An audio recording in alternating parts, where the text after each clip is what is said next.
Here we go.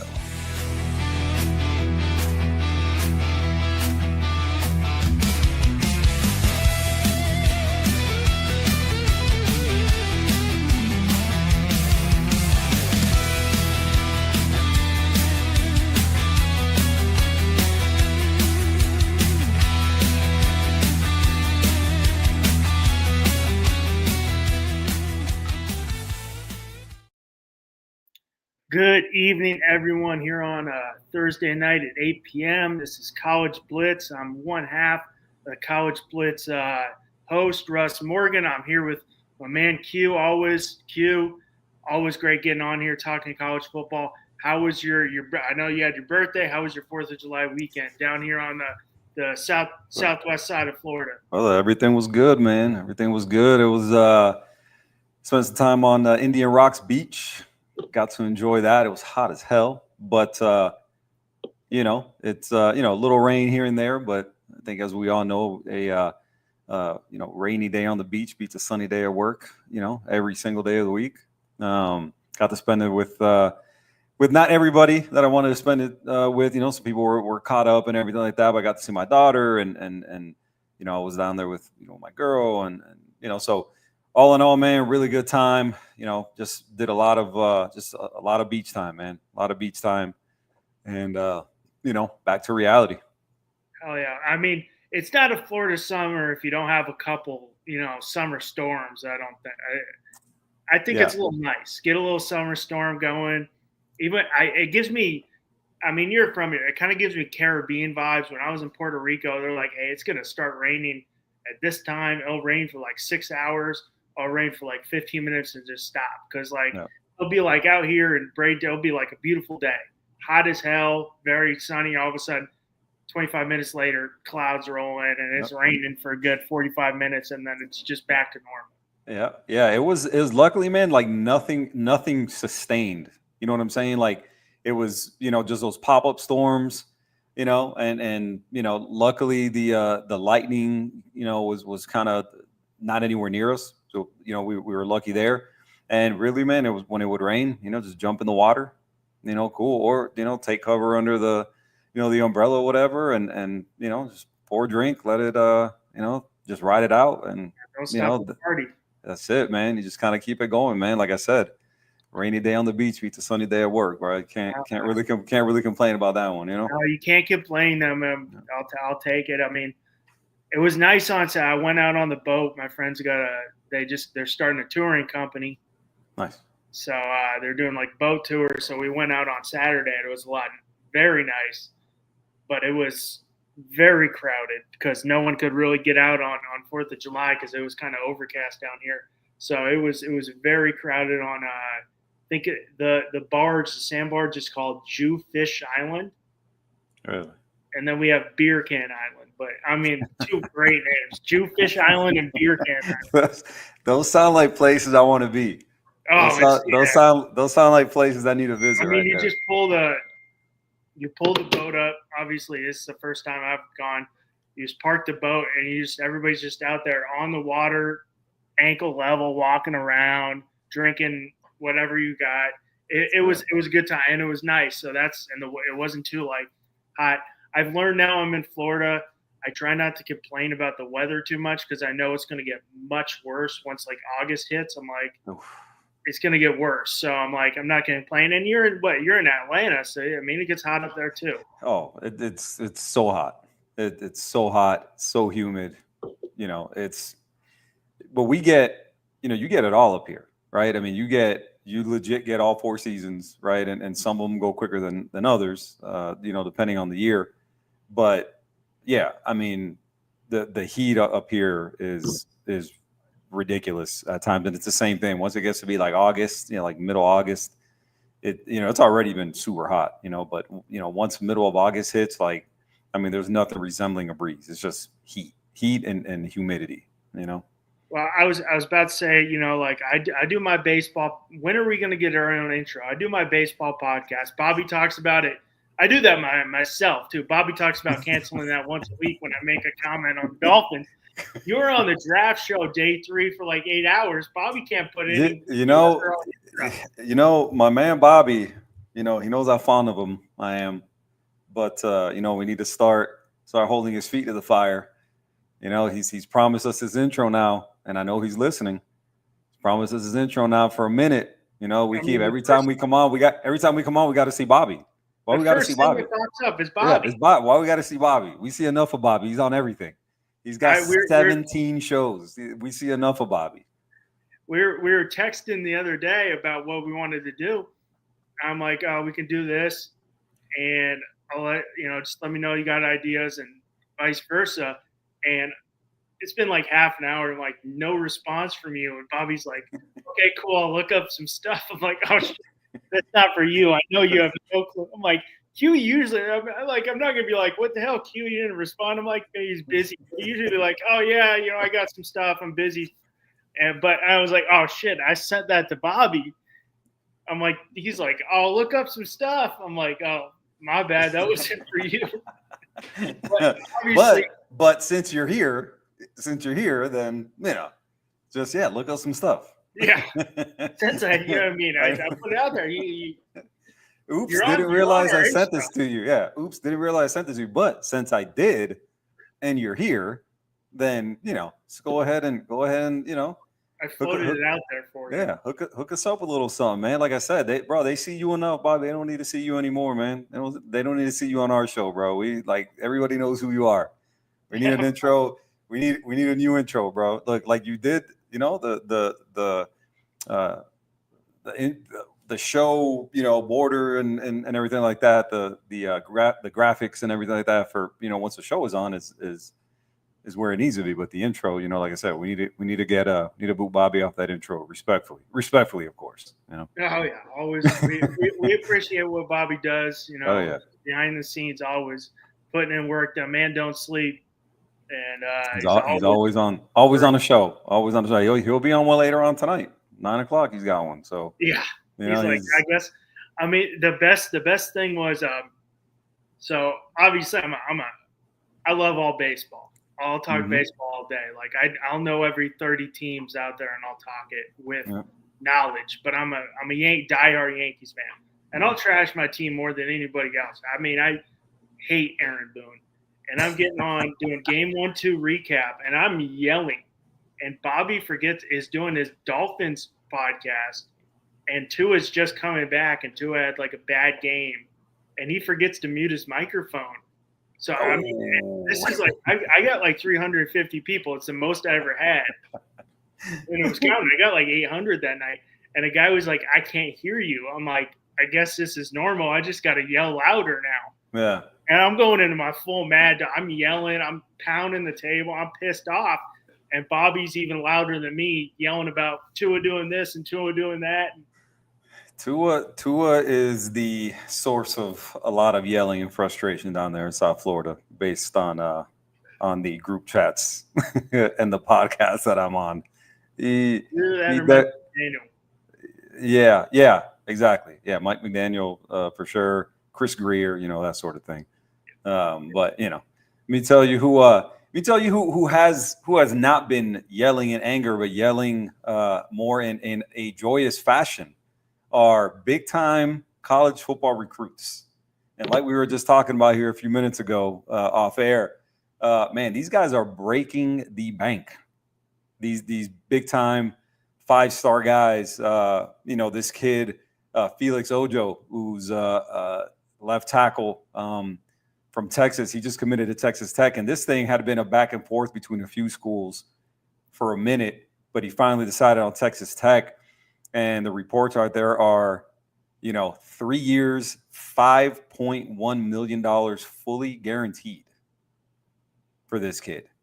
5-star tackle out of Texas. And just it's beginning, right? This thing is really starting to get out of control officially, right? Because now we're starting to see numbers, right? Whereas before, we talked about it. There's only a few teams, couple players whose numbers were really public. Now, Texas Tech isn't even hiding this now, and they're doing this kind of across several sports. Softball, and I can't remember her name, but they brought her in and gave her $1 million, to transfer in to play softball. So, it's crazy. This kid, Calvin Russell, just committed to Syracuse, 5-star. He's not a 5-star on the composite. He's a 4-star, 5-star, depending on the service that you follow. But, he got 3 years, $4.3 million from Syracuse. So, this money is starting to just become, absolutely crazy for these top recruits. It's getting nuts. And I know there's got to be, and we've spoken before, and I mean, it's probably the reason we ended up losing Nick Saban, which I'm not complaining about. I mean, I loved him as a coach, but I also I love Nick Saban on College Game Day, and I just want to be like, hey, Pat, I like Pat McAfee. Pat, shut up. Reese, shut up. Kirk, shut up. Nick Saban knows more than you, and just listen. So I'm like not complaining about that, but that's probably also the reason he's like, I'm getting sick of it's not the same college football he came up anymore. Now we're paying all these kids. Texas Tech, I'm sorry, maybe he's from the area. Maybe he's got ties to Texas Tech, but that's the place I'm like, I want to go play football at Texas Tech. I want to go to Lubbock. Yeah, I'd have to, and I'm not sure exactly. This kid was a national recruit. So, he had all the biggest schools after him, right? He had offers from everybody. He's from Texas. And I can't remember exactly where from Texas. But it was everybody, all reports are that this was a highest bidder, type of commitment. Like the information was out there. He didn't try to hide it, which, again, I give him credit for. If the reports are true, he was very open and upfront about, essentially where he was going to go. And that was, highest bidder. Right. And now there's, I'm seeing reports out there about coaches, being all pissed off about, what's going on at Texas Tech. And listen, this is everybody's allowed to do this. Right. Everybody's allowed to do it. So, those coaches that are getting mad and, moaning and complaining, in the background, that this is the Wild Wild West, right? Everybody's allowed to do this. Right. And you're seeing, unfortunately, I want it changed, and I'm pretty sure you probably agree with me, but everybody can play this game right now. 100%. There's no cap limit on anything. Yeah. It's just your donors. Everybody can do the same thing. Everybody could offer that. But I've been to Lubbock, Texas. There's not much there besides some, Raider rash. I've been to Texas. I don't know, 4 times, I think, somewhere in that range. Lubbock is not somewhere that I've been. I've been to Dallas, San Antonio, I've been to El Paso. El Paso was a nice place. Austin, places like that, but no, never been to. I've had a great time in Dallas, but I've been to El Paso. That's interesting. That place is a hole. That's it. I coached people from El Paso, and they literally said people from Mexico would walk over and just go to school in El Paso and walk over the border. That's crazy. That's insane. And they bust people over too. But he's like, there's just a massive hole, and they just walk over and go to high school. And then been to Lubbock because I was coaching out in New Mexico for a little bit, right on the border of Texas. And the guys, they got Raider rash, which is like they're big, loose women in Lubbock. But there's not much there. Like the airport's really small. It's West Texas. Yeah. I might as well be in like Midland. Yeah. Where, where the college football just like reigns. That's the one thing about high school football in Texas just reigns supreme. Oh, 100%. Yeah, those stadiums, man. They're famous for, those stadiums they have out there that look like, college stadiums. It's insane the money that they pour into these programs and the kind of the donor pools that they have to for support and all the ancillary stuff, it's uniforms, equipment, all the way up to stadiums and everything. It's insane, man. The support money comes deep. Yeah, the support that those high school programs have out there, man, they're always good. They produce a ton of talent, and so Yeah, man, it's that recruiting out there, man. It's insane. It's insane. They just and it's getting more insane by the day. And speaking of insane, who had Bill Belichick coaching University of North Carolina on their bingo card? Before the before 2025 hit. I'm definitely not go back and put just go to. I'd probably have to go to the Hard Rock and be like, I want to put this bet in on Belichick thinking you play coaching at UNC, and they give me 200 to 1 odds. I'd be, dude. I think you probably would have gotten better odds than that. To be honest with you, I think you would have gotten better odds than that. Been on the betting card. That's insane. Yeah. I listen. I never thought I'd see the day for a lot of reasons, not the least of which his age, 6 Super Bowls, so on and so forth. That I would have never guessed that I'd seen a day. Where Bill Belichick was coaching in college, but here we are, and when you look at where he's at in terms of the ACC, not anywhere. If you would have told me, okay, he's going to the ACC, I definitely would not have guessed UNC. But I can't help but think that this is a move that if it would have happened in the SEC, I think it would have gotten, just a different type of coverage. Not that it hasn't gotten coverage, but I think it would have been a story that is touched on more than just, his girlfriend, right? I think, if he lands in the SEC, I think it's a different type of coverage. And that's kind of one of my gripes, and won't get too deep into that, but one of the many gripes I have with the ACC is I think, just their coverage, right? The ACC network and just kind of their coverage in general is just, I think they're lacking, and so, but I think that, Bill Belichick at UNC is that's huge. That's a big deal, and I don't know, if you agree or disagree with me on that one. I mean, I agree on the bringing a ton of eyes there, and it's a big deal just to flash a light on the UNC program.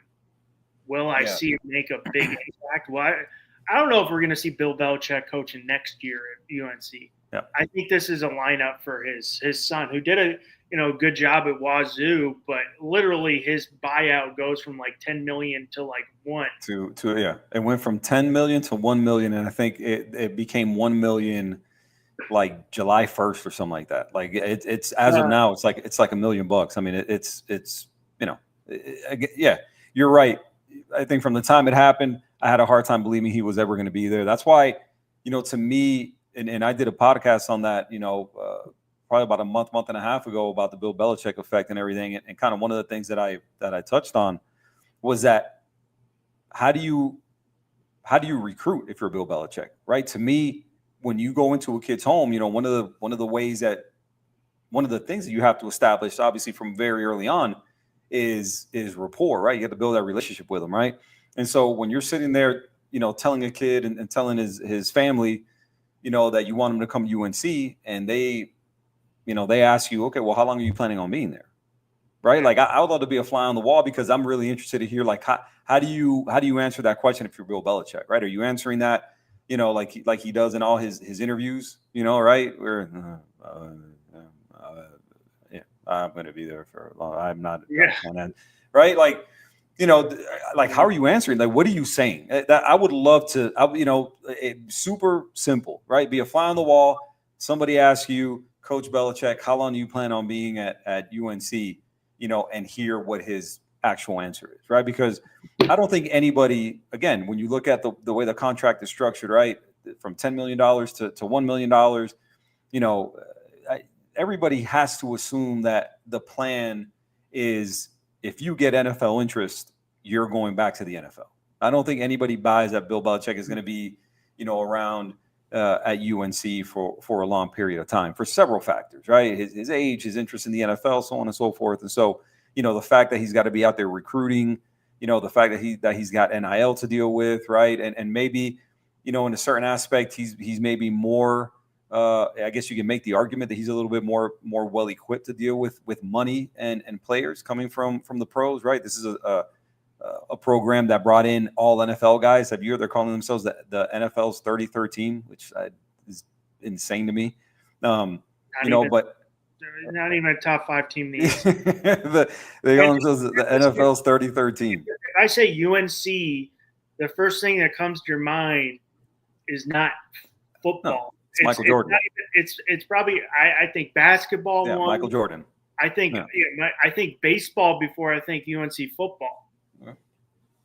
Yeah, I know they do have a good baseball program from everything. I mean, like that's not but I agree with you. If it was the SEC, I think it would have got more, just because the SEC does. Obviously, they got ESPN right there with the SEC network, so there is a better job marketing the SEC than the ACC does. Mm-hmm. And as we know, the ACC's been down for the recent in the last couple of years, last 6 years compared to the SEC. Of course, and I know everybody. I know I got a lot of that hate the SEC. I'm like, I'm sorry. I love college football. My team's Arizona. I'll follow Arizona. Fine, whatever. At the end of the day, I'm like, I'll watch SEC football. I'm like, I'm sorry you feel there's a bias. It's just better when I got to go play 9. It's better than your conference. I got to play 9 games. Even if I go to Oxford, I go to Lexington, Kentucky is a tough game.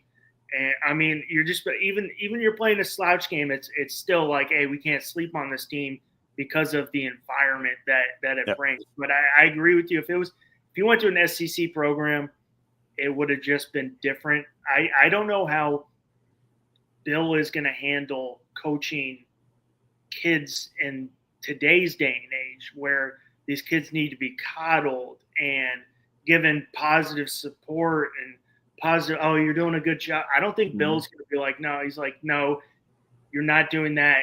You suck right now. You're not playing. I don't know how he's going to do in today's day and age. Yeah, it's going to be, at the very least, it'll be interesting. I don't know, exactly what that record is going to look like. It's weird. They lost a ton of guys in the portal. I mean, they brought in, as of last count, 41 players they brought in the portal, which ranks 9th, which is crazy to me that you bring in 41 players and your class ranks 9th in portal rankings. You still don't have a QB. You don't even have a QB, Right yeah, the QB situation, I mean, just question marks kind of across the board. Right? You're looking at the staff, right? Is the staff going to be able to make that transition from the NFL level, to the college level? His son, obviously, Steve Belichick, is a DC. They got Freddie Kinches at OC. You've got question marks, obviously everywhere. They brought in this kid, Gio Lopez, as a transfer from South Alabama. A kid that, at that level, he was good. And who knows what that looks like in terms of making the transition. I do think with a guy like Bill Belichick, obviously you can make the argument, right, that, the greatest NFL head coach ever, right? I mean, clearly he's in the conversation, no matter, who wants to give him credit or not, right? Oh, Tom Brady and this and that. Listen, end of the day, he was a head coach for 6 Super Bowl winning teams, right? And so, when you have to, if he's not first for you, right, he's in the top 2 or 3. And so I say that to say, I feel like with him, he's going to be good for, like 2 wins, right? When you talk about kind of winning in the margins, right? Some of these close games, these 2-3 point games, where I think, coaching adjustments are going to matter, right? Experience is going to matter, and I think he'll be able to make some calls and be able to assess things in a way that I think could maybe account for a win or 2. Now, does that mean they're bowl eligible, right? Does that mean that they contend for the ACC, right? I mean, I don't think so. I mean, I just think it's a lot in year 1.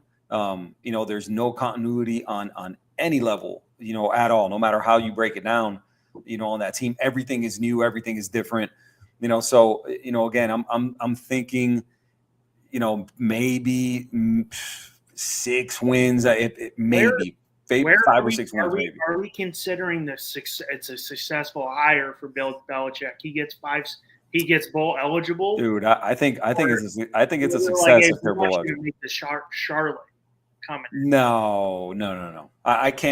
I can't see a scenario where that's feasible, right? I mean, if that happens, look, the latest projection has him at 6.5 wins.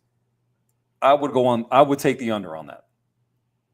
I would take the under on that, me personally, right? And so, again, man, I think if they make a bowl game, man, I think you have to consider the season a success, right? I mean, there's again the kind of the preseason, that it was, just the negative press that he got because of his girlfriend and just the odd interview and all this. It is odd, right? Everything about it was odd. Everything about it was weird. And so, again, man, I think if they can pull it together and again, they're saying I'm seeing 6.5 wins. I'm taking the under on that. I'm saying probably 5 wins. Yeah. But there again, at the very least, I think it's going to be interesting. So It'll be headlines no matter what. Oh yeah. No matter what, for good or bad, it's going to be press. Now, again, it's up to everybody to decide what it's going to be, but good or bad, there's for sure going to be press, like without a doubt. Yeah. Right. And so, moving on, man, to the next team, that we talked about, wanted to just highlight a couple before we got to really what I think the consensus is in terms of the power in the ACC. Right. And so, you look at a team like SMU, who came in and surprised people last year. I don't think anybody had, the same way nobody had Bill Belichick, going to UNC. I don't think anybody had SMU going 11-1 last year, their first year in the ACC. I don't think anybody had them going 8-0 in the conference in their first year, right? And so, a team that won't be sneaking up on anybody this year, a team coached by Rhett Lashley, and but a team that made the ACC title game, a team that made the playoff, right? I think there's a lot to like about SMU. Like I said, I think Rhett Lashley is a rising star in the coaching profession. And this kid, Kevin Jennings, who they have at quarterback, I think, another year under his belt. And I think, a kid who, with that type of coaching, I think you can expect a better year this year than even last year. I see. I mean, another year under, I agree with you. Great coach. And it kind of goes into the recruiting, how much the money factor goes into there in Dallas. Yep. Very expensive school like Miami, but the wealth of their boosters can get it going so quick that they're not taking even TV rights for 8 or 9 years. For a really long time, they're not making any money from the ACC. And they compete and win the ACC regular season title and make the college football playoff in year one. I think they're going to be good. Seeing their schedule, I think they're going to have a rougher time this year just because you do have to play Clemson. You do have to play Miami. Mm-hmm. You do have to go to Death Valley, which is going to be super tough. But, they were picked 11th last year. Yeah, they weren't picked anywhere near the top of the ACC, And I know you mentioned the schedule. They got lucky last year in terms of their schedule, right? They didn't have to play Miami. They didn't have to play Clemson in the regular season.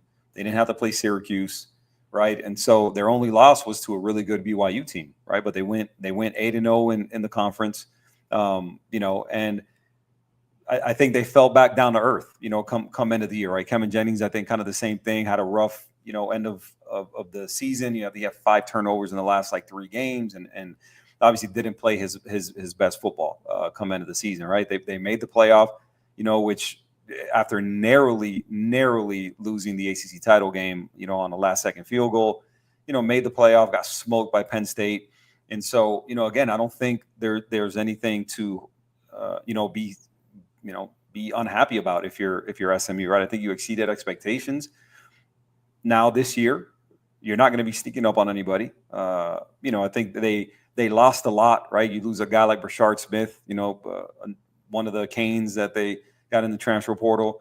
They lose their best defender, and Elijah Roberts, another transfer from Miami. They had a ton of transfers from Miami, and they ended up being really important pieces for that team. And they did okay in the portal. I think it was kind of a net loss for them, right? I think they replaced some guys. I don't know that they upgraded necessarily. But again, I think a team that is slowly recruiting better, right? And I think the NIL aspect of it, I think, is going to help.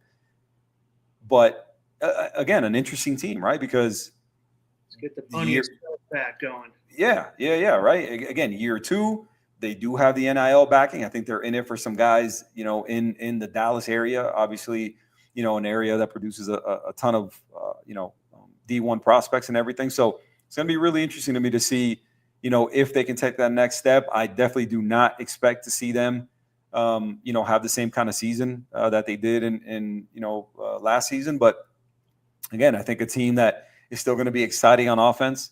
We'll see what they're going to be like on defense, because again, one of the things that I didn't think they'd be able to do in their first year in the ACC was compete on the line of scrimmage, and they were good on the line of scrimmage, right? And so, we'll see if they can keep that going. Again, there was some attrition on both lines of scrimmage, and we'll see if they've done enough, to replenish that talent to be able to compete. Because again, I think when you talk about the cream of that conference, Miami and Clemson are going to be teams that you're going to have to go head to head with them on the line of scrimmage. I don't know that SMU is going to be able to do that this season. I'm with you. I think SMU will be right there. I think the ACC is definitely a wide open conference. Yeah, I think Clemson's probably the favorite. It is the favorite, which most of the guys I'm looking, they got them at like 36% chance to win the conference. And then Miami. But I think it's, even looking at it, Syracuse is always a tough place to, tough team to play. They put up a fight. Louisville, like you said, with Jeff Brom there, does a phenomenal job. And it seems like even when they're kind of down, he gives teams a tough time to get a win.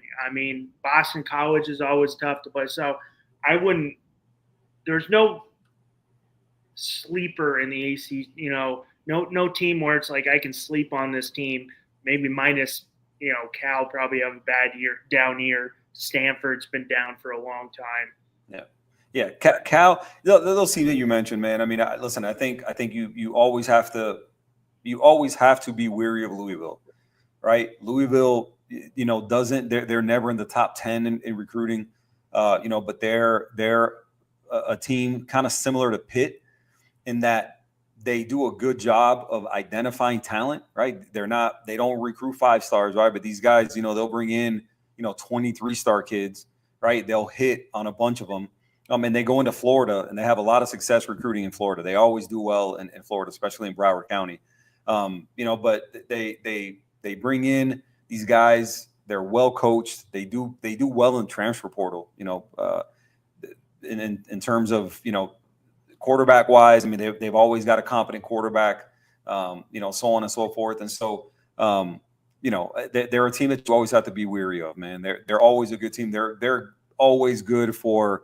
If they have a bad year, they'll still win 8 games, right? And so, they brought in what's the kid, the transfer from USC at quarterback, Miller Moss, exactly. They brought in Miller Moss, who again, I think that's a solid pickup for them. I think you're still really good at tailback, and you're good at receiver. You got some O linemen. I think there's talent to work with. And I think with Brom at the helm, they're always going to be well coached. They're disciplined and everything. So, again, I think that'll be one of those teams that, while I don't see them challenging to go to Charlotte, I think they're a team that's going to be a tough out for anybody they play. Well, I'm with you on SMU. They're not surprising anybody this year. They made their statement year 1. But speaking on Louisville, even though I don't see them getting to Charlotte, I saw watching a lot of SC games. I like Miller Moss. And if Jeff Brom can get the best out of Miller Moss, because if you saw the first, 6 games of Miller Moss, and especially week 1, he can be very good. If he can get the best out of Miller Moss, Louisville might be a team you're going to have to watch out for in the ACC. Yeah, I don't. When I saw him land at Louisville, I was like, man, that kind of surprised me that USC, kind of let him walk, to be honest with you, and who knows what was going on over there. They landed Jaden Mayava, who was over at he went from UNLV to Georgia, and then to USC. I think is how that went, if I'm not mistaken. And so, I think you look at whether they upgraded or not. I don't know that they did. Right. I think Miller Mouse was a more highly recruited kid. I think I think overall I would take him at this point in their careers. Like if you compared careers, I think I would take Miller Mouse over Jaden Mayava. And so, we'll see how that works out. I don't know that USC necessarily upgraded with Jaden Mayava over Miller Moss. I think Louisville, landed a good one, and I think he's really going to have a good year with Jeff Brom as his coach. So definitely. Well, yeah. I mean, we had spoke before a little bit going on some of those fringe teams, the Georgia Techs, Virginia Tech. It was very people are very high on Virginia Tech going into last year, and definitely had a down year of being kind of a dark horse for making Charlotte last year. I mean, and obviously we saw Georgia Tech and Ireland right off the bat, and everybody was like, oh shit. No one knew that Florida State was going to be so bad. But, I mean, who's the coach at Georgia Tech again? Brent Key. Brent Key and Haynes King. I mean, that's also a team that will come up, and you can't sleep on that team. Yeah, man. Listen, that team is a team that I can tell you right now, Miami's happy they don't have to play this year. They've had Miami's number recently. They beat Miami, I think three out of the last 4 times they played, if I'm not mistaken. Including 2 straight. And so, they're a team, man, that, Haynes King, former 5-star recruit at Texas A&M, is a kid who was, again, super highly recruited. It was kind of surprising when he did leave Texas A&M, but landed at Georgia Tech. They're coached really well. They're disciplined. Their OC, Buster Faulkner, that they brought over from Georgia, that guy knows how to call a game, man. They run the ball really well. That was one of the reasons why they beat Miami last year. Is Miami wasn't able to stop the run. They ate up clock against Miami. And Haynes, the boringest football game I ever watched, because it was not.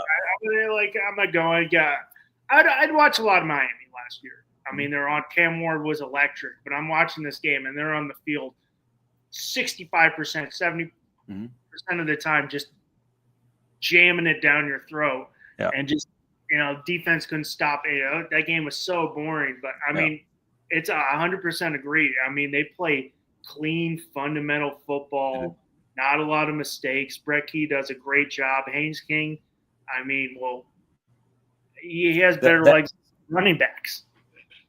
Yeah, listen, that I watched him play last year half a dozen times, probably, if not more. He almost single-handedly beat Georgia. That game went to 8 overtime. They probably should have won that game, even though Georgia could probably say, listen, if we don't drop, 14 passes that game, then, we win. But, Georgia Tech definitely had a chance to win that game. And, Haynes King played a hell of a game. I mean, that was a phenomenal game. A crazy game. Like I said, 8 overtimes.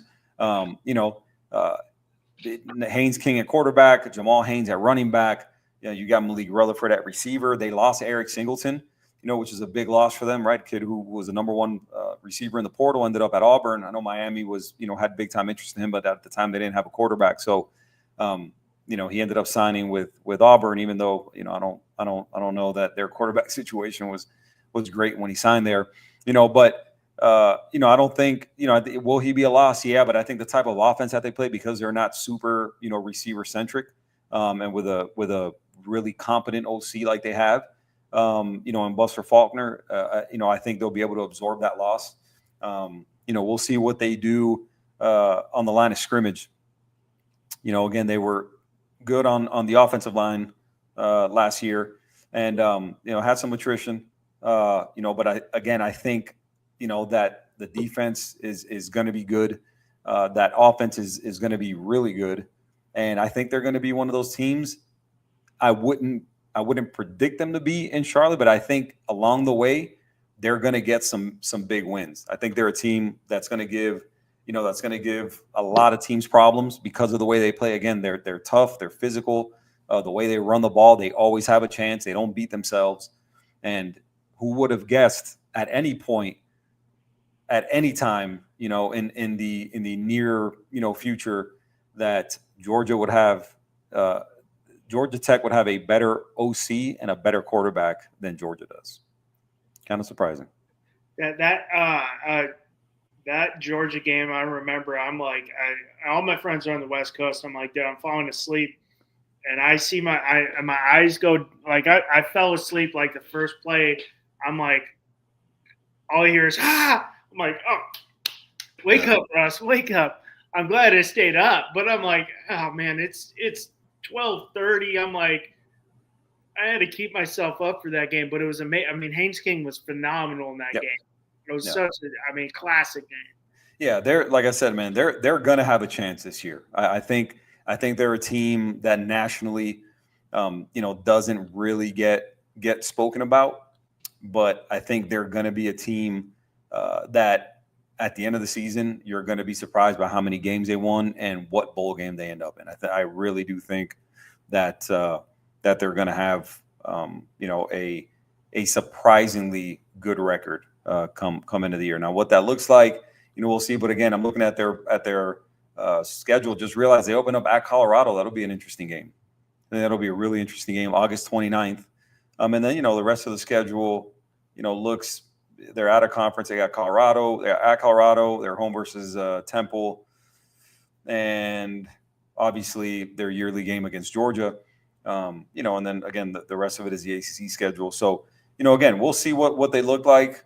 But again, I think a team that people will be surprised at where they're at come end of the year, in my opinion. I agree. Just like you said, very well coached, very fundamentally sound team. Ball, we're gonna dominate the clock with that run, and it's like you said, Miami couldn't. They beat Miami, and that even though Miami was still in it at the end, that was probably the beginning of the end for Miami's title. Definitely, there were title hopes there, but once it started, after that loss, it started going downhill quick. But I wouldn't. I mean, I'm not predicting it. Would it 100% surprise me if somehow Georgia Tech made it to Charlotte at the end of the year? No, because they're a very, very good coach team and play good, clean football. But do I see it happening? No. But I mean, we obviously both know that the two big favorites in the ACC with Clemson with Miami, and we're gonna obviously touch on that later. But I mean, besides Georgia Tech, what is there? Do you see any sleeper? I mean, you're the ACC guy. You're a Miami guy through and through. Do we see any sleepers that can really surprise us? I mean, Virginia Tech. Last year coming in, everybody's on Virginia Tech and they fell off real quick. Yeah, I mean, do we see a Virginia Tech, NC State, Virginia being it's Manny Diaz at Duke. Yeah, and so there you go. I mean, so they went out and got a new quarterback, right? They lost Malik Murphy, right? They went out and got Darian Mensah. A little bit surprised at the price tag, definitely. I don't know that Darian Mensah is a kid who anybody really had making $4 million a year, and I think that's another topic of conversation. I think if that happens in the SEC, it'd be a lot more coverage to it. But again, this kid, very, very openly. Making $4 million a year, for a kid that, again, if you don't follow college football really closely, you don't know who he is. Most people, don't really follow, Tulane outside of Louisiana, and most people don't follow Duke outside of North Carolina, right? And so, at least on the football side. So, again, I don't think it's a move that made big time headlines, at least not for a very long time. But there again, man, a team that. It's kind of similar to Georgia Tech, if I'm being honest, right? Play good defense, right? Soundly coached, right? I don't think Manny Diaz is the best coach around or anything like that, right? But a guy who kind of found his niche over there at Duke, right? I mean, he doesn't have the pressure, right? They're a basketball school, doesn't have the pressure like he had at Miami, right? And is recruiting well and bringing in. Bringing in some capable bodies in the transfer portal, right? So I think when you play good defense, you're well coached, they have a good quarterback, I think you're always going to have a chance, right? And I think in the ACC, with it being as wide open as it is, I don't think a team like Duke, right? I mean, very, very quietly last year won 9 games. Yeah. Very, very quietly won 9 games last year, right? And so when you look at they had some attrition, right? But did pretty well in the transfer portal. Reloaded at quarterback after losing Malik Murphy.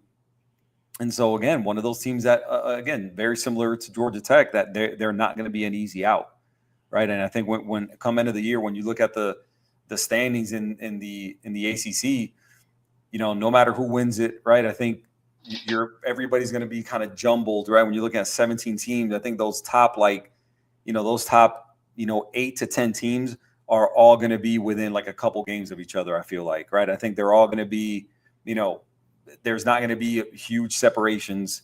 When you're looking at kind of that 3 to 8, 9 range, somewhere around there. I think they're all going to be kind of within a game or two of each other, just because of the type of parity that it looks like is going to exist in the ACC, outside of very obviously Miami and Clemson, who are the 2 most talented teams in the conference. I mean, I mean, Duke, like it's a good coach team. They're not getting a lot of the 5 stars, a lot of the guys that Miami or Clemson can get because of the academics. They're not, and just like the pedigree of the football program's not been. It's not a football school, but I mean, well coached since So I mean, I could see it. I'm circling that September 13th game, Duke versus Tulane at Tulane. So a little homecoming, see how he does. But I mean, AAC has gotten better in football, but it's still not. This is Power 4 football. So let's see how Mensa does. This is the real thing. This is Power 4 football. Those AAC teams and your non-Power 4 teams, the teams that come out of nowhere, right, and end up winning 10 games or whatever, are those teams that are really heavy senior, loaded teams, right? Upperclassmen, they've got, 58 upperclassmen, right? And, they just, nobody knows about it, right? Because they're a team that just isn't popular, but, you end up seeing it, right? Where, every year or two, it's an AAC team or, something like that, again, very, very senior laden team, right? A bunch of, seniors, redshirt juniors, that kind of thing, and end up just kind of coming out of nowhere, and end up, winning 10 games and making like a New Year's Six bowl or something. So, again, it wouldn't surprise me. Again, it happens almost every year, and so it'll be interesting to see who it is this year. But, when you talk about an AAC team, there again, I mean, it's just becoming more and more difficult. If you're not in the Power 4, especially, and you're a team that ends up getting your best players get poached, every single year, basically, right? Because those group of 5 programs just don't have the NIL backing, just don't have the money to be able to pay those kids, after they have a really good year and the Power 4 comes knocking, it's just difficult for them to keep those. I'm looking at the AAC and yes, Tulane's been good for last couple of years. I mean, Memphis is good now, but I mean, you're still playing North Texas. You're still playing Charlotte. You're still playing Navy. I mean, even going to play, I feel bad going to play Cal or Stanford is a better talented team. That they're putting more talent on the field than anybody on the AAC on the defensive side. A lot of them, yeah. Then a lot of them. I think Cal. Going back to the UTSA has gotten really good. UTSA, and again, look at where they recruit, right? I mean, they're in an area that they end up getting those kind of the 3-star kind of not saying in a bad way, right? But kind of like the rejects, right? That the big Texas schools don't get. And you're from Florida. I'm from California. It's literally high school football. It's the 3. It's Florida, Texas, California. Yeah, and Georgia down, and Georgia. Yeah, Georgia. I mean, those are so. I mean, not everybody can go to A&M or Texas, Exactly. or I guess now Texas Tech, and you're still and those kids, and like we said earlier, high school football is almost is religion in Texas. Yeah. So yeah, where the town shuts down on Fridays and everybody goes to the stadium and the whole deal. Right? I mean, yes, and it's the same thing with SMU. SMU now it's a lot easier for SMU because now they're like, hey, we're in a Power 4 conference.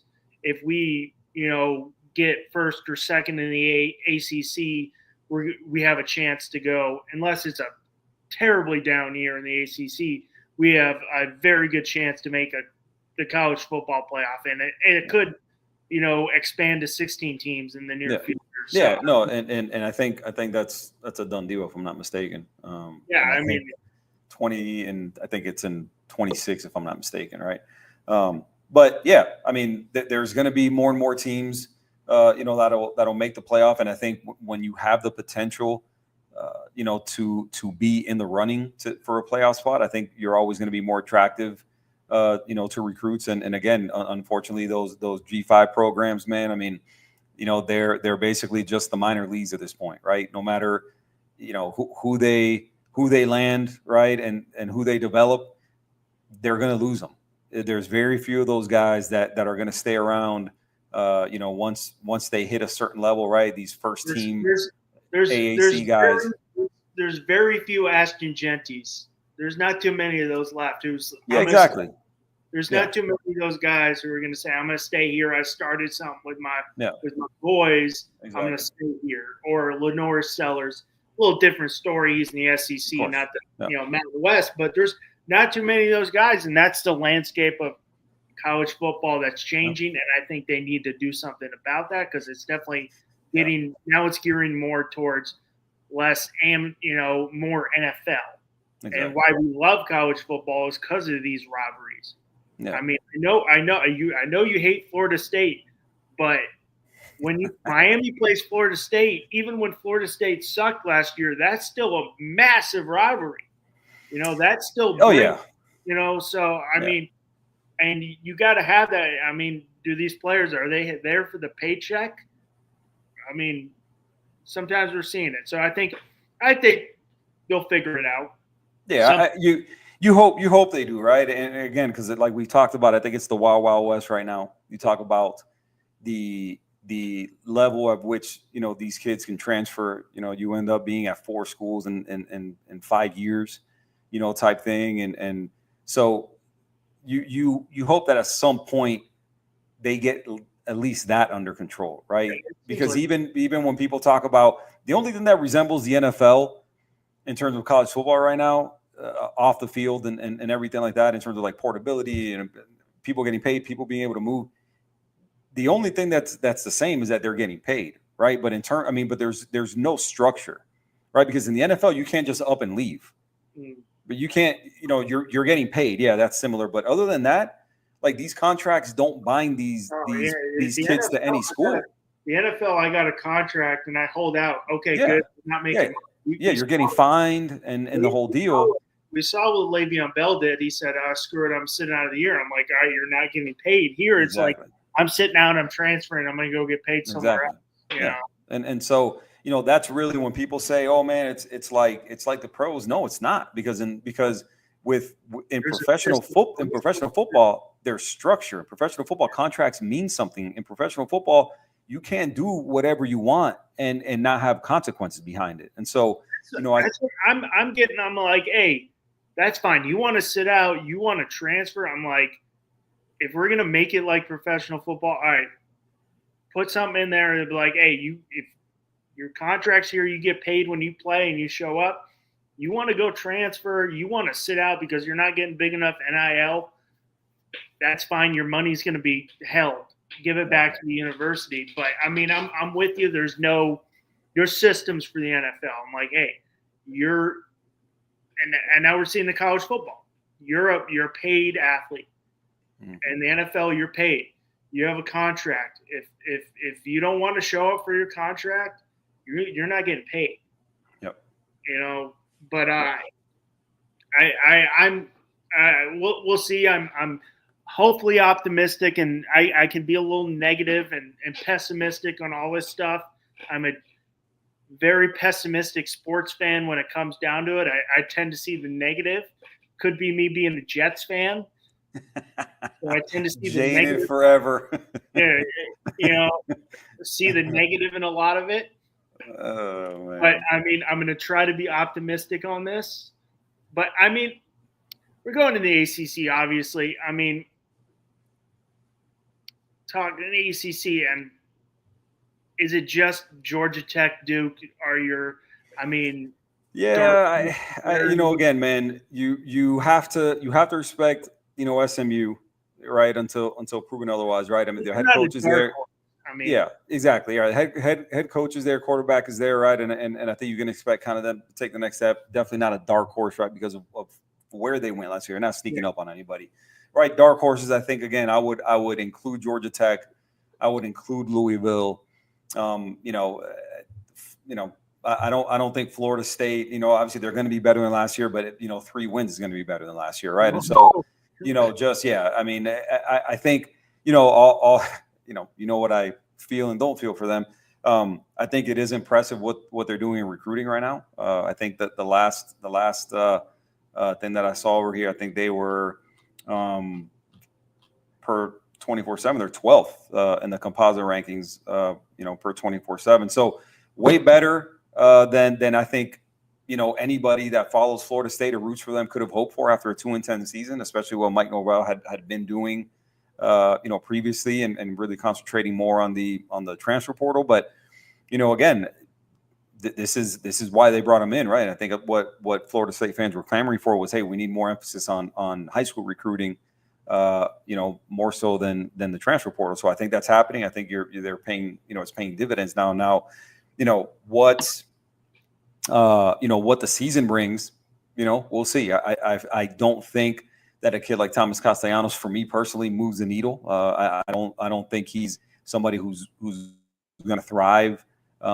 He's been in the ACC, right, at Boston College and was good. But I think he plays a style that I think, is easy to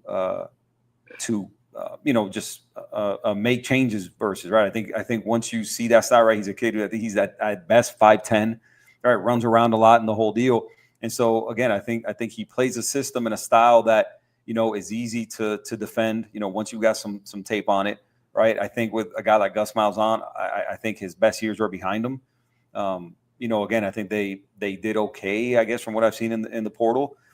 They can only get better, obviously. They added portal pieces. Again, I wasn't super impressed with anything they did in the portal necessarily. I think they added some guys who haven't worked out in other places, and I don't really see, anything that tells me they're going to be great at Florida State. But, again, if I'm looking at their schedule, and with new coaching and the whole deal, I'll be optimistic and say 7-5. I think I can see that. I wouldn't be shocked necessarily. Florida State's got a tough one right off the bat. They got Alabama No, they're going to get smoked. They're going to get smoked by Alabama. They're going to get smoked by and Thomas Castellanos been running his mouth too. Have you seen all the trash he's been talking? So the FPI ESPN's FP. And if you don't know anything about me, Q, because I know it's only a third or fourth episode. I'm a massive Caleb, and I love Caleb DeBoer. That's that West Coast in you right there, huh? Dude, I know, but if you listen to him, that's that Fresno State. That's that Fresno State in you. North Dakota. This guy literally went from NAIA to D2 and won every. I love wins. Yeah, he wins everywhere. He wins everywhere. I think he's going to be, and I think once he gets his system in, it's also if you watch Washington with Michael Penix like I did. And if once he gets his guys in, because Milroe, as good as he was, he did have a good year. I know they didn't make the playoffs. He did have up and down. Yeah, it wasn't his guy. No. That wasn't his style of court. I think it's going to be good. We'll see who ends up being the quarterback in Alabama, but they could be pumped. That game could. But they're saying Ty Simpson. Everything I've seen is pointing to Ty Simpson. I really hope it's not going to be good. I saw Ty Simpson against USF, and it was not. Yeah. super highly recruited kid, right? I mean, just like everybody is at Alabama, right? That's not a surprise. But I'm looking right now. Florida State. It's that game's at Doak Campbell. The cheapest ticket for that game is $307. Not surprised. Not surprised. It's the opener. It's Alabama. I mean, that doesn't shock me at all. Not remotely surprised. I mean, Virginia's going to be a tough game. They're not beating Miami. I'm sorry, they're not good enough. Pitt's going to be a tough game. Wake could be a tough game. You got to play Pitt. You have to play Miami and Clemson this year. Yep. Virginia Tech will be a tough game. Florida, that's a loss. I mean, 7 might be you being. Yeah, I may have been being generous right there, and that's usually not my style when it comes to that. We're trying to endear to those Seminole fans out there.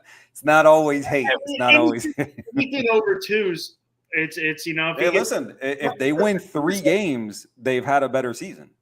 I was all last year. It was hilarious to see all the Florida State fans fire Norvell. I'm like, you just gave him like a 6-year, $80 million contract. You can't fire him. You can't fire him.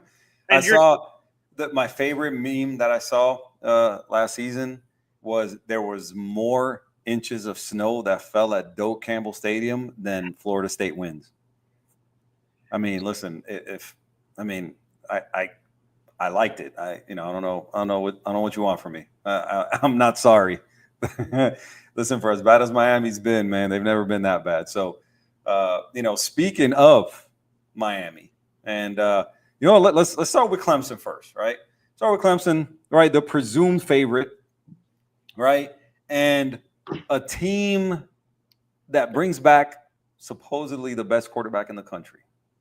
That's what I'm led to believe based on everything I'm seeing, right? Kate Klubnik is the best quarterback in the country. What say you to that? Okay, well, I think Kate Klubnik has the talent to be one of the, I'm not going to say the best quarterback in the country. I think he has the intangibles to be one of the better quarterbacks in the country. I don't think he's put it all together yet, in my opinion. But going to Clemson, and I'm not a wrestling guy, Bobby will love this. From Ric Flair, to be the man, you got to beat the man. So you want to win the ACC, you got to beat the man. And 8 of the last 14 years has been Clemson has won the ACC. 10 out of the last 14 years, it's ran through Clemson. So, I mean, I know you if you want to be the man, you got to beat Clemson. You got to take down the big dog, and Clemson's the big dog in the ACC right now. But on the Klubnik being, I think Klubnik has the tools to be a good quarterback in college football. I don't know about in the NFL, but in college football specifically, I think he can be good. I've never seen him pull it all together for a full year. I think Clemson every year has been – they're always a very good team, always right there, but there's 1 or 2 games. They slip up. They don't play good. They're like we saw last year, and they kind of fell backwards into the ACC title game. So, but I don't think he's the best quarterback in college football. I know I've been reading it just like you. I think he can be good. I don't think he's going to be that great of an NFL quarterback, in my opinion. Maybe I'm wrong. But, I mean, my thing with Clemson, this is year 3 of Garrett Riley. I want to see what the offense of Garrett Riley does there in Clemson. Guy coming from TCU, high-flying guy. I mean, I really need to see a more jump on that offensive side. Yeah. So we'll start with the quarterback position, right? And the thing, my holdup with Klubnik is, to me, I feel like he feasted on the not great teams. Like, his numbers came against the not great teams that they played, and I think against the good teams, he didn't show up, by and large, right? And so, I think that's kind of my, where I look at a kid like him who everybody is claiming, this, that, and the third about him. A kid obviously who's very highly recruited, a 5-star kid out of Texas, and so obviously, a kid who's got a good arm, obviously really mobile. Led a really good offense last year. You know, they are, they're a team that, they're saying that, everybody's saying that team is going to go how he goes, right? And I think he's surrounded by a lot of talent, right? When you're looking at the teams in the ACC, I don't think there's very much debate in terms of who the most talented teams are, the top two most talented teams in the conference, and I think it's Clemson and Miami. And so, again, you're looking at what he's got around him, right? You're looking at, a offensive line, that is supposed to be really good. I think they're bringing back something like 85% of their production from last year on offense. And obviously that group is led by the receivers, right? They have a ton of good receivers, and so you're looking at the offensive line in front of them, the receivers around him. I think they have to replace a guy like Phil Maffa at tailback, which I think is a big loss. I don't know really if there's anybody that's proven in the backfield, even though I'm sure it is. I'm sure there is talent back there, but again, when you're looking at the receivers, right, a kid like TJ Moore, super highly recruited kid, Brian Wesco, highly recruited kid, Antonio Williams, redshirt junior, dude is really good. The defense, same thing, right? You have multiple, draft picks on the defensive line. Peter Woods, TJ Parker. You have the number one linebacker in the country from last year, with Sammy Brown. Talent at cornerback, at safety. I don't know that they're as strong, but you have some really good corners. And so again, I think a team that doesn't lack for talent, right? And obviously, a guy in Dabo that no matter what you think of him as a person, right? I think he's been, he can be a little, what's the word I'm looking for? He can come at people sideways, during interviews. I think he likes to throw shade. He can be, he likes to throw those little veiled, type of insults, at people, in the whole nine, which I'm sure the fan base loves. And, I'm not a fan of it, but he can talk because he's won, right? He runs that conference. He's got 2 titles, to his name, and so I think that the guy has earned a certain level of bravado and a certain way of saying things that I think when you win, you're able to do. You're able to behave a certain way. He doesn't cuss. He doesn't really do anything like that. But a guy that who he's talking about when he says certain things, right? And I would imagine Miami definitely has a bone to pick with him.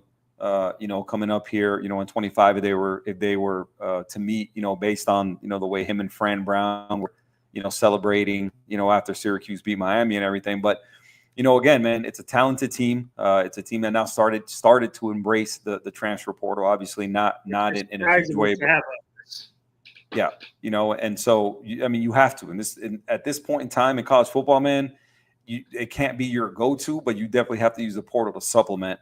And I think they've done that right. The edge rusher they brought in from Purdue, whose name escapes me now, Will Help was an edge that they brought in from Purdue. Really, really nice ad for them. And so, again, man, between coaching, and also, let's not forget, that they have a new DC that they brought in from Penn State, right? And that's a huge ad for them, right? Because their defense last year was subpar, for sure.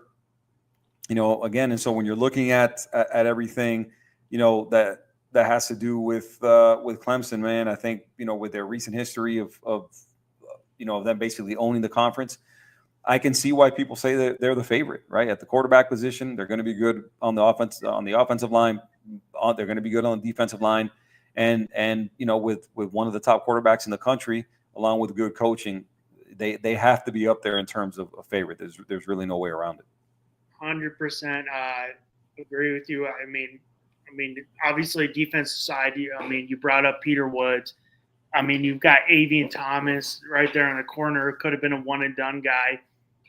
And bringing up, if you don't like Dabo or do like Dabo, I know a lot of people hate Dabo. He gets it done. And I know a lot of people hate him.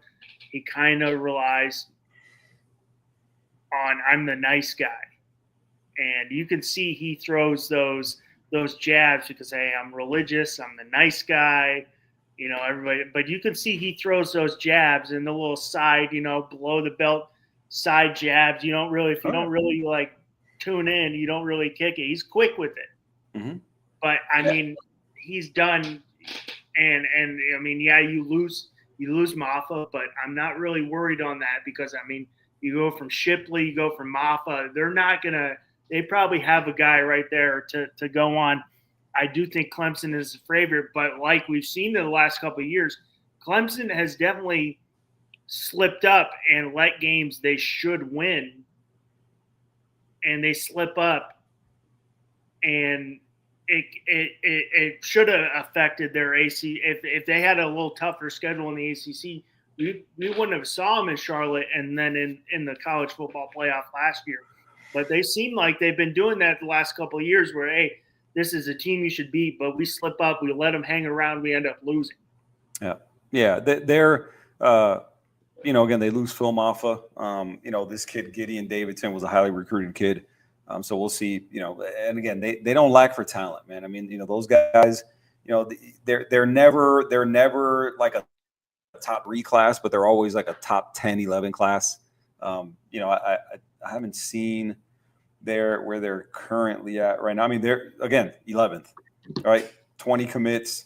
They're sitting behind Oregon, who's at number 10. But again, man, 20 commits sitting at 11th, which again, they're usually in that range, 10 to 12, 13, somewhere around there. But they're a well-coached team, right? I mean, they don't land top 3 classes, but they land top 15 classes. They're always coached well. They always put out NFL guys, right? And so, there again, man, I mean, I can see why they're the favorite, right? Again, I don't know that I'm as high on Cade Klubnik. Again, put up numbers last year. You can't argue that. But I don't know that I'm as high, on him as maybe other people are, right? And again, I think when you look at a team like Miami, where their quarterback position, and I think a lot of people that I know, especially, because I know a lot of Georgia fans, and a lot of Georgia fans, seem to think that everything that happened last year, landed on Carson Beck. Right. And when you're talking about, quarterback position, right. And you're looking at a guy in Carson Beck who, his 2 years in the SEC, and what he did, the numbers he put up and who he beat. Right. I think that's to be respected. Right. And so, again, when you look at a team like Miami, when you're looking at, and I know a lot of Georgia fans don't want to hear it, but I don't know that there's much of an argument in terms of when you're looking at what Miami has at their disposal, I should say, at the skill position. I think that Carson Beck will be surrounded by more talent this year than Georgia had last year. And I don't know that that's hot takey. If you look at the way Miami's been recruiting, you look at what Shannon Dawson has done on offense, I think this is a system now that you have to take seriously, that, again, even without receivers, drafted last year, right? I think you're looking at, a system that puts guys in position where they're going to produce, they're going to put up numbers. And every single guy that's going to start this year at receiver for Miami is more talented than who they're replacing. Not at tight end, because Elijah Arroyo was a really talented dude.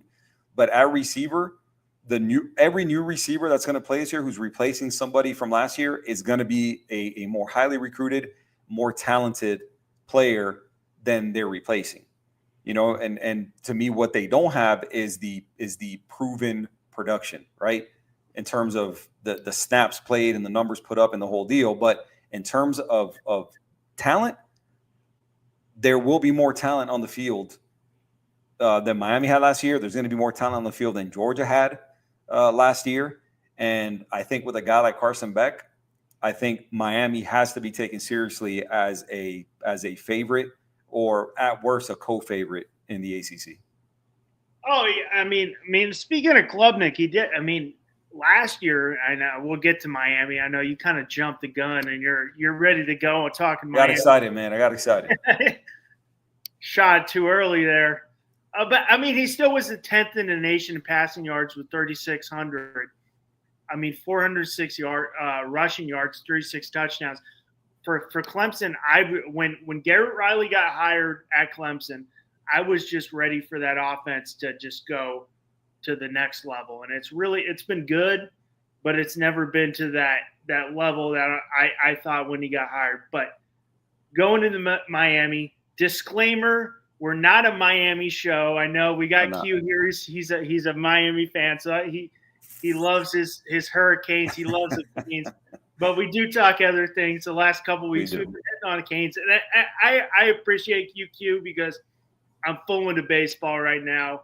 And I do the show by myself. So I'm always like, I'm full into baseball. So Q, I told Bobby, I'm like, I 100% agree with you.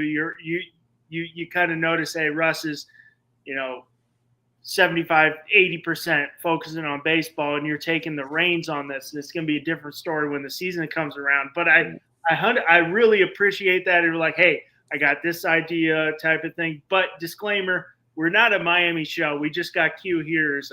He's a diehard Canes fan. But I mean, obviously, speaking of Miami, they get the big commit with the big transfer with Carson Beck. Obviously, if you're not going to get the same year, what Cam Ward did last year was, out of this world. We're not going to get that. But if you get a defense that, in my opinion, if you get a defense that's, a top 60 defense, you're in the playoffs. If you can get that, for sure. I mean, it wasn't the offense for them, but we've spoken about the numbers with Carson Beck. I mean, I think and we both agree, I think he got way too much of the blame. I think if you're looking at the level of drop off of NFL talent, like we saw the recent, from that 23 draft class where you had Lad McConkey, who's probably one of the best young receivers in the game. You have Brock Bowers, who could already be the best tight end in the NFL. You lose two of those guys, you're going to have a drop off on the offensive side. So I think we're both agree on that. You can't put the full blame on Carson Beck of what happened at Georgia last year, in my opinion.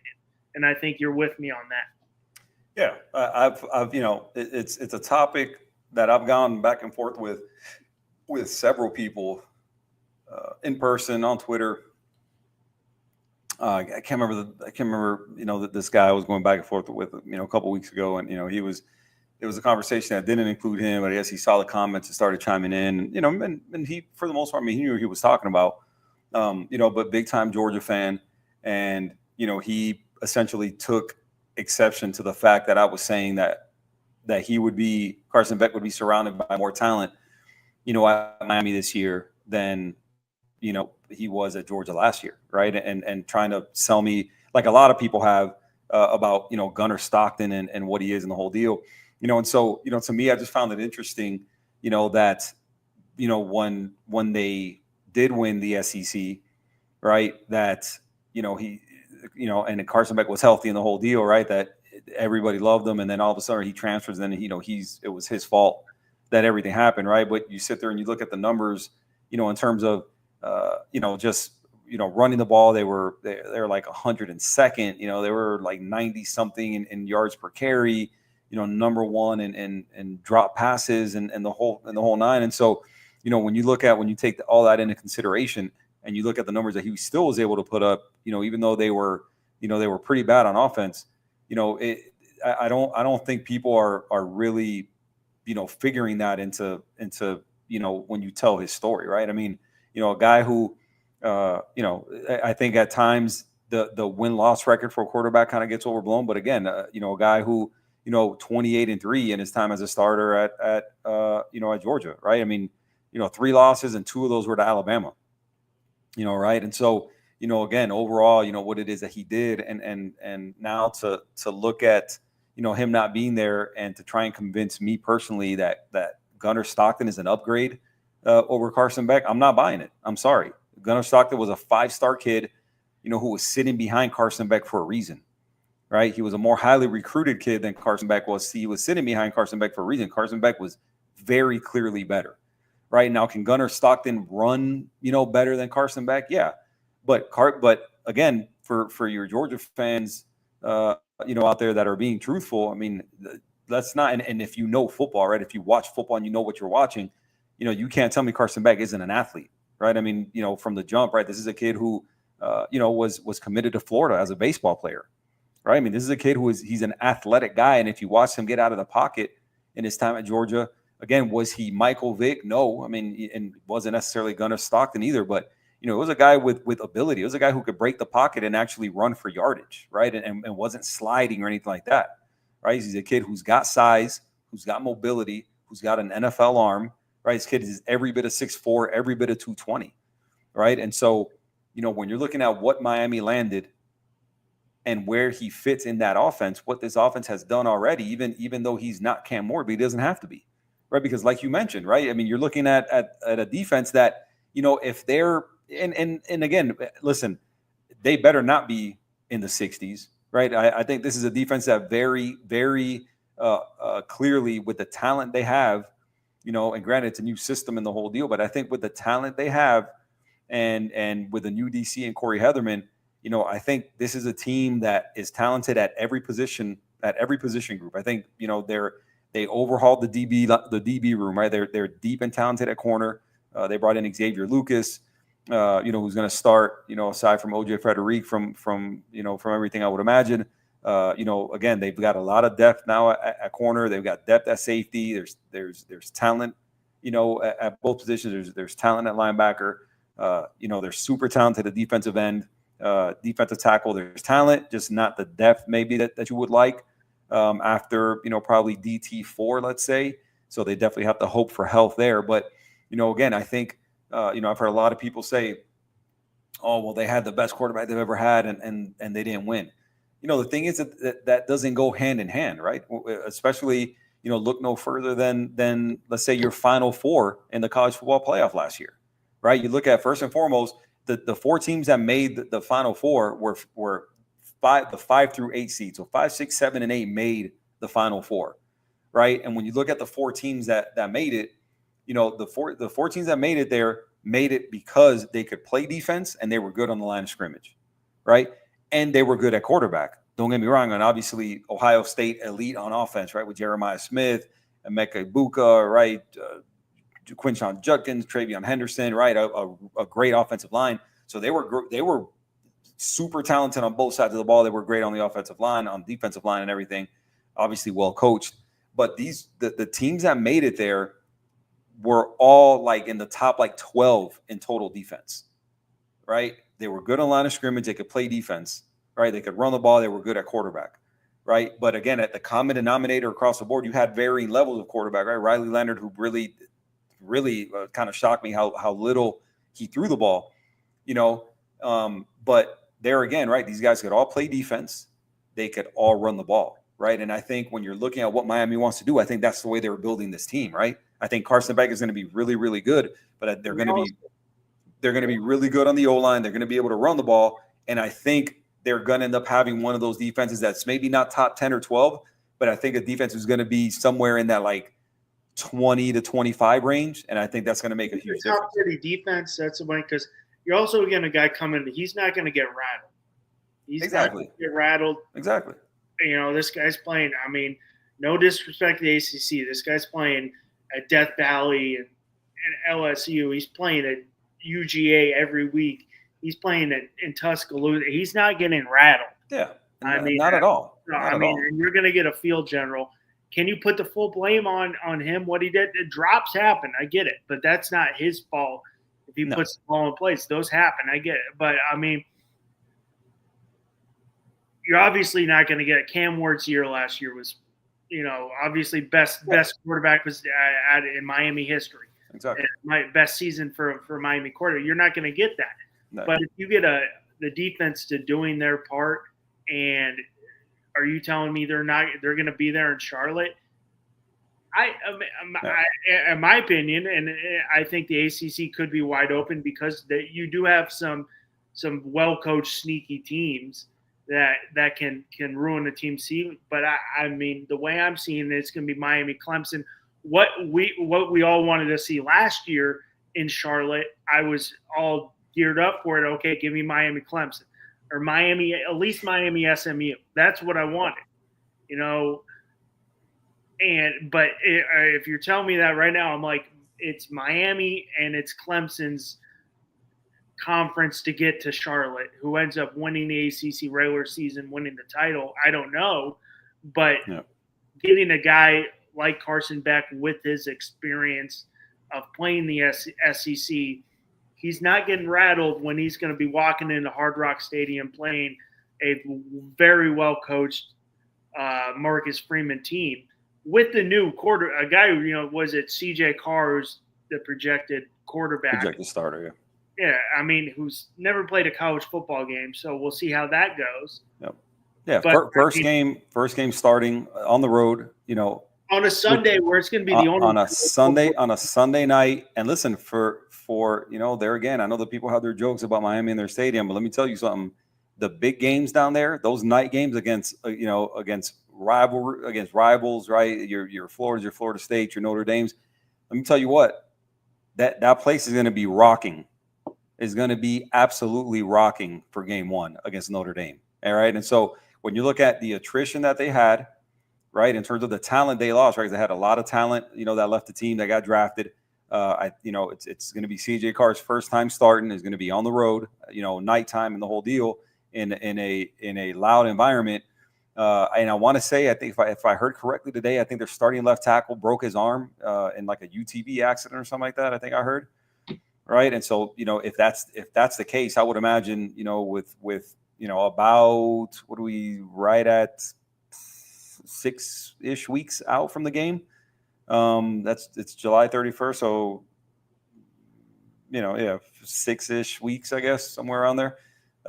7 weeks, we'll see if that prevents him from starting, right, and the whole deal. But again, I think they're going to be a team that's going to challenge Miami, right? Because they're going to be, regardless, they're deep on the offensive line. They have one of the best running backs in the country in Jeremiah Love. The defense, I think, is going to be. You assume they're going to be good, even though they lost Al Golden, who was their DC, who went to Cincinnati, to the Bengals, not University of Cincinnati, but he went to the Bengals. They got a lot of talent that was drafted, and so. It's going to be interesting, man. I think they're a 3.5-point favorite right now. I'm not being a homer, but I think right now my money would be on Miami. Given them being at home, given the fact that they're going to have Carson Beck starting, so on and so forth. And so, again, I not that I don't see a scenario where they lose, but I find it difficult to see a scenario where CJ Carr. First game out the gate, on the road, nighttime, and all that comes out and gets that win in that environment. I think a guy like Carson Beck, the environments that he's played in, right? Multiple ACC title games, multiple hostile road games, right? When you talk about, Knoxville, when you talk about, Tuscaloosa, Death Valley, Ole Miss, so on and so forth, right? And so, again, none of that is going to be new to him. I just don't see a scenario where he's not going to be ready for that game. And then again, I think when you look at an offense like Shannon Dawson's that, takes guys that don't necessarily have to be Jeremiah Smith at receiver, right? And these guys produce in the offense, right? Even with a quarterback like Tyler Van Dyke, right? They were good with Tyler Van Dyke. Problem is Tyler Van Dyke got the yips, he just fell apart and just couldn't throw to, couldn't check the ball down and was throwing to like triple coverage all the time. But, that offense from 20-yard line to 20-yard line was actually a good offense. This is when they got in the red zone. They were just, he was just throwing picks. But I think the proof of concept is there, right? I think the talent is there on offense. The O-line is deep and talented. The receiver group is deep and talented, even though they're unproven. The running back room is deep and talented. I think they're set up well, to be really successful and go a long way this year. Well, that's a game to circle, obviously, right there, and I think that's going to be a great game. The other game to circle on opening weekend is coming from the ACC, and that's LSU Clemson on Saturday night, too. So the ACC's coming in hot right off the bat with two great games that are going to be primetime games to watch. Yeah. I think and hold on. Tell me again. Repeat the games. We got on Saturday was it 8:30? We got LSU Clemson. Oof, man, I totally forgot that they were opening. That Clemson was opening up against Miami, Notre Dame. Ooh, So, yeah, this is going to be ACC's coming in, and it could be the ACC. ACC wants it. If they come out, we get these 2 big wins. Hey, we want 3 teams in the playoffs. You know, like we saw in the SEC, because I mean, you beat LSU, you beat Notre Dame. As much as people say Notre Dame might be a little down this year, you're still beating a team that's, lost 1 game last year and made the college football playoff. And you beat LSU. LSU is going to be tough this year too. Another year of Nussmeier, another year of Brian Kelly. I got a lot of Notre Dame fans, and they'll say Brian Kelly can't win the big game. So we'll see how he does. I mean, but to me, we got a circle. Yeah, man. Listen, there's some really good opening games. Some really, really good opening games.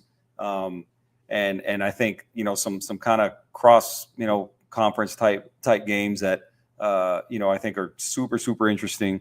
And you named a few of them. I just, again, for a lot of reasons, obviously, like you mentioned, I think LSU was going to be, right there at the top of the SEC. I've seen a lot of people, pick them as their national, title winner. Again, but they, the conference is going to be tough, like always, man. That SEC West, you got to figure Alabama. Even though, listen, man, Alabama's got a schedule, and I think not being set at quarterback, I think could figure, into their season. Kind of the same thing as Georgia, man. I think the Georgia fans, again, this isn't me throwing shade at them or anything, but when you look at their schedule and them not necessarily being set at quarterback either, and breaking in, new offensive linemen and breaking in new receivers and all that, I see a scenario. I mean, listen, they're going to Neyland, right? They're playing Texas. They're home against Texas. They're home against Alabama, if I'm not mistaken. Well, the real one I want to watch. Yes. Let's see what Arch Manning does, because I've literally got into it this year. People, I'm not a Twitter guy.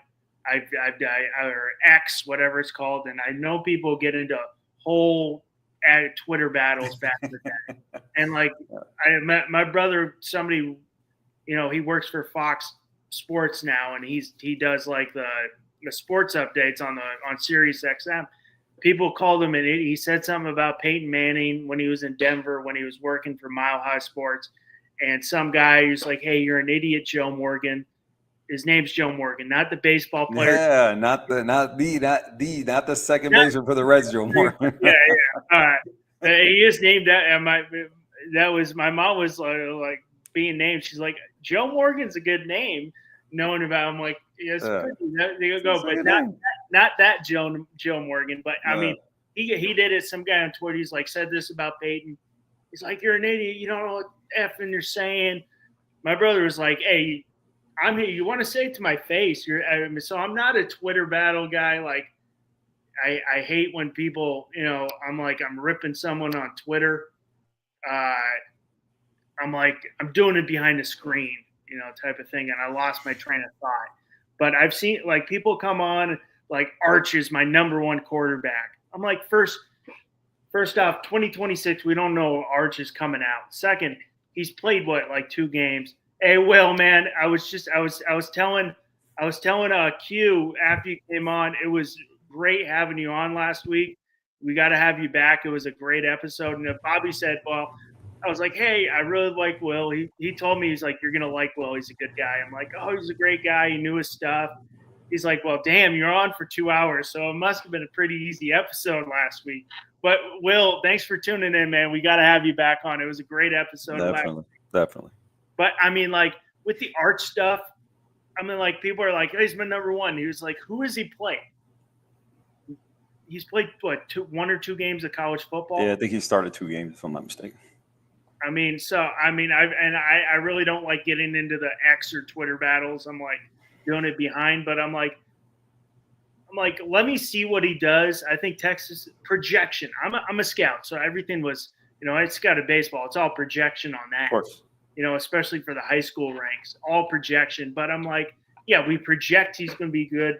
You project he's going to be number one pick. But until he gets thrown in the fire, no one knows what he's really going to do. Yeah, we project he's going to be great because of his lineage, because his dad was a college football player, because his two uncles are Eli and Peyton. Like, I want to see what he does when he gets thrown into the fire. He's got to play a full SEC schedule and go play places. Yeah, I don't disagree with that, man. And again, there's been that hype around him for so long at this point. Yeah, exactly, right. And so would it surprise me to see him just be a star, right, from the word go? Not necessarily, right? I think he's a guy who even though he hasn't played all that, right, he's a guy he's been around, right. This is going to be his third year in college football, right, under a really good head coach like Steve Sarkisian, right, a guy who knows what he's doing at that position, a guy with the pedigree that he has. And so I don't know that anybody is going to be super shocked, right, if he goes out there, and has a really good season.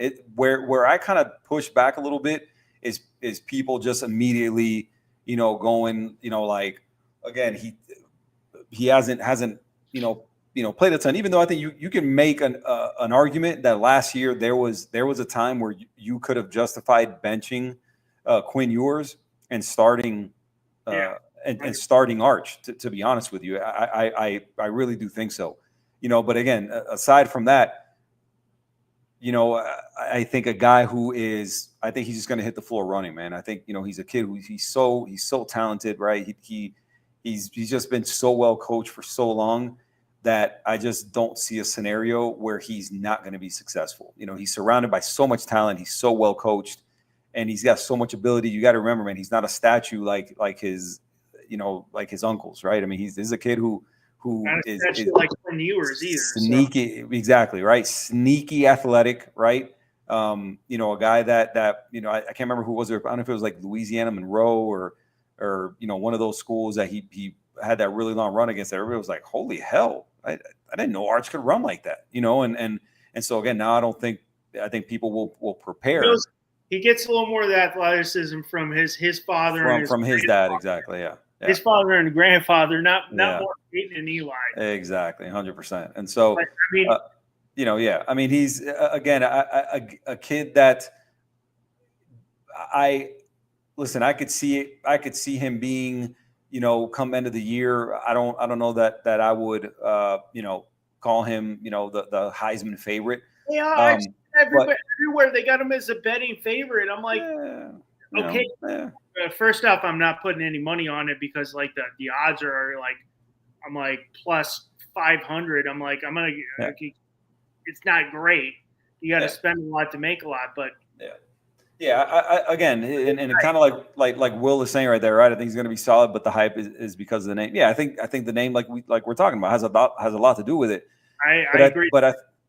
But I think also the kid has a lot of ability. The kid is really talented, throws a nice ball, is mobile, and is going to be surrounded by a ton of talent, right? Even though Texas lost a lot of talent, they're going to replace it, with talent, and they're, again, the formula is out there, man, and they're going to be able to recreate that formula. They're going to be good on the line of scrimmages on both, right? O-line and D-line. I would assume. They're going to be able to run the ball, and they're going to be good at quarterback. And I think when you do that, I think you put yourself in a position where you have a chance to make the playoff and go a long way, right? And I think you're looking at that West, in the SEC, and I like their quarterback situation more than I do Alabama's, right? Because I think when you're looking at a kid like Ty Simpson, who more than likely is going to end up starting, I don't know that you want to go true freshman. To start in the SEC. I don't see that happening, at least not to start off. And so, again, because I know they're really excited. What's the lefty quarterback over there at? Is it Keelan Russell? Yeah, Keelan Russell. Yeah. So, again, I don't see a scenario, man, where the expectations are what they are. I just don't see him starting. I think they go with Ty Simpson at least to start off. Have packages maybe for Keelan Russell, but I just don't see him starting. SEC is different. Yeah. And that's what I mean, right? Again, is he talented? Yes. Is he a 5-star? Yes. Does he have ability? Yes. Is he an athlete? Yes.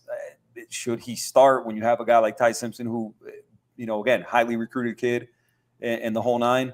I don't think that they put that team and that kid in that position. I just don't see it, right? And so, again, man, we'll see. But again, even though he hasn't been the starter necessarily, he has played and he has looked good when he's played.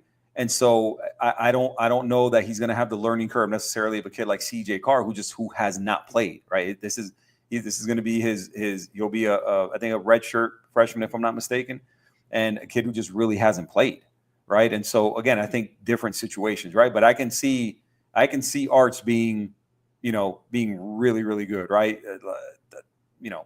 Maybe not all SEC, right? Because I think more likely that's probably going to be Nussmeier, right? But a kid who, I wouldn't be surprised, if he's in consideration for, like a second team, SEC, right? You have to consider Lagway, you have to consider, obviously Nussmeier, so on and so forth, Arch and everything. But I would not be surprised to see that kid hit the floor running at Texas, and for them to contend and be in one of the last 4 teams in the college football playoff.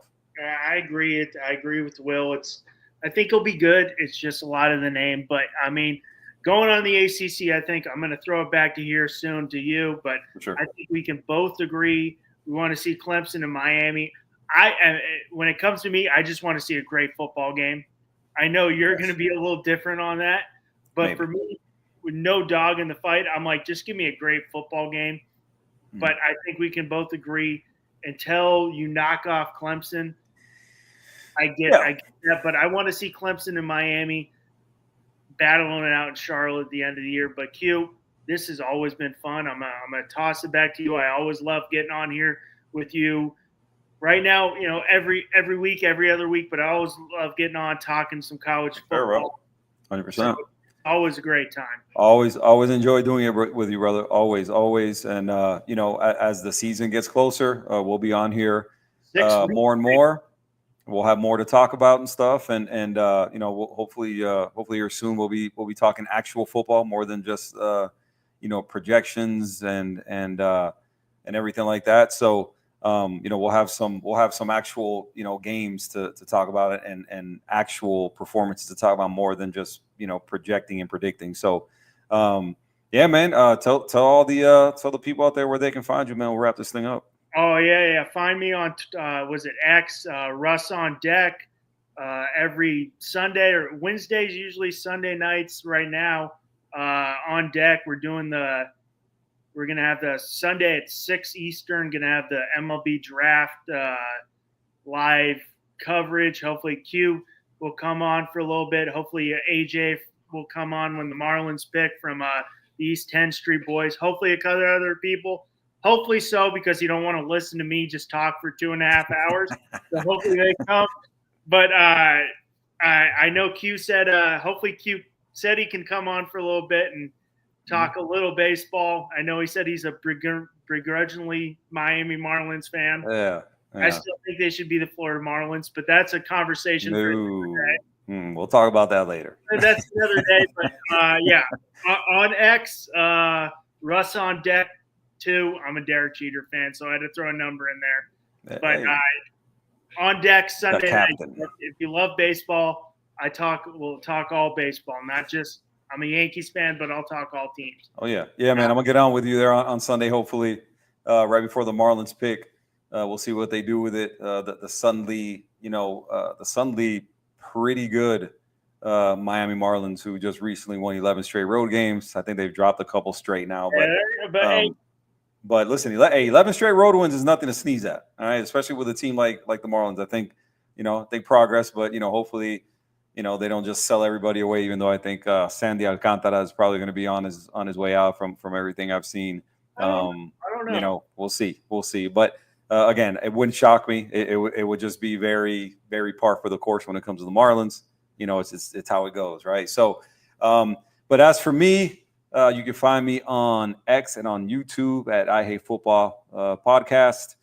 Hate Football Pod on X/Twitter, I should say. And then I Hate Football Podcast on YouTube. Obviously, one half of the College Blitz show right here on FTSN Extra with my boy Russ.